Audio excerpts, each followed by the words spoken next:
Se mobiliser, mener des combats. Plus que jamais, celui de l'idéal européen occupe une place déterminante et incontournable. Pour des raisons géopolitiques, depuis l'élection de Donald Trump particulièrement, pour des raisons de construction de la paix, comme ça a été rappelé, mais aussi parce que les enjeux auxquels nous faisons face ne trouveront pas de réponse uniquement dans un prisme local et national. Bien sûr, l'Europe d'aujourd'hui n'est pas parfaite. Elle est pour nous trop libérale. Évidemment, elle promeut une vision économique que nous estimons aller à l'encontre des intérêts des plus vulnérables.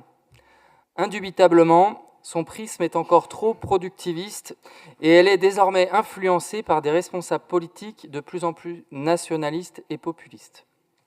Avec cette communication, nous affirmons haut et fort que notre région, que les territoires qui la composent et les gens qui la font vivre ont besoin expressément de l'Europe, comme l'Europe a besoin de nous. Dans un contexte international instable, où celles et ceux qui se prétendent patriotes en Europe sont celles et ceux qui servent en réalité de sombres intérêts étrangers. Mais l'Union européenne peut être à l'image de ce que sont nos valeurs et les politiques que nous portons. Sur les sujets de transformation écologique et sociale, l'Union européenne est une brique fondamentale. Sur la rénovation énergétique des bâtiments, par exemple, nous finançons grâce à l'Europe les guichets France Rénov' et le service public de rénovation de l'habitat.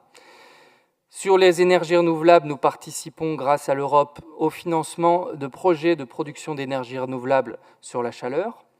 Sur la gestion des déchets, nous participons à la création de nouvelles infrastructures et de tri de collecte. Sur le champ du développement économique, nous accompagnons des entreprises dans leur transformation face aux enjeux écologiques.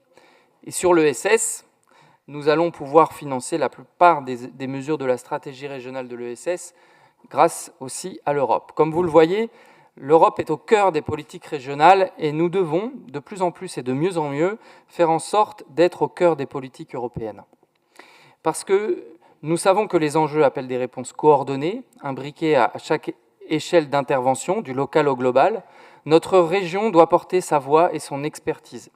L'expertise de nos acteurs territoriaux, sociaux, économiques, à l'échelle européenne. Cela se fait déjà au travers des voix de Karine Loanec-Morin et d'Anne Beignet au sein du Comité européen des régions. Cela aussi se fait à chaque fois qu'un membre de notre collectivité va à Bruxelles, faire part de nos besoins, mais aussi rapporter nos réussites et nos expériences. Je pense notamment à l'expérience inédite et pionnière des communautés locales de l'énergie animées dans le cadre du projet LIFE Osons la transition, Let's Go for Climate, où 16 territoires accompagnés, près de 60 collectifs citoyens ont émergé et des initiatives de sobriété et de production d'énergie renouvelable citoyenne qui poussent un peu partout en région. Ce programme fera d'ailleurs l'objet en 2025 d'une restitution à Bruxelles auprès de la Commission européenne. J'en profite pour adresser un grand bravo à toutes celles et ceux qui le font vivre. Le groupe Écologie et Solidarité souhaite également saluer la qualité du travail et l'implication des services de la région sur ces politiques européennes. La communication le souligne, nous sommes parmi les régions les plus performantes de France quant à l'utilisation des fonds européens qui nous sont confiés. Nous sommes aussi parmi les plus efficaces dans la recherche de financement issus de programmes européens. Karine le disait tout à l'heure, 4 dossiers retenus par le programme Interreg de début décembre témoignent de la qualité des propositions et des rédactions des dossiers. Un grand merci à tous les agents impliqués dans la gestion des fonds européens et dans la recherche de fonds complémentaires. Nous savons la tâche difficile, l'exigence qu'elle implique et la rigueur qu'elle suppose.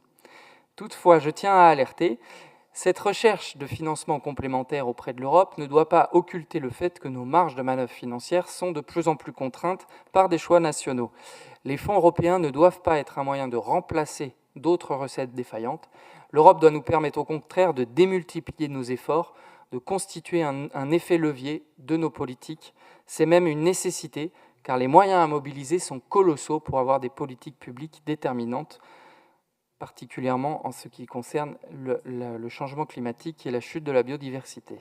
En conclusion, et alors que nous traversons une période trouble à bien des égards, je suis persuadé, et nous sommes persuadés, que l'Union européenne est une clé des solutions à construire, que nous pouvons avec elle faire de la région Centre-Val de Loire un endroit où d'autres vies s'inventent. Merci.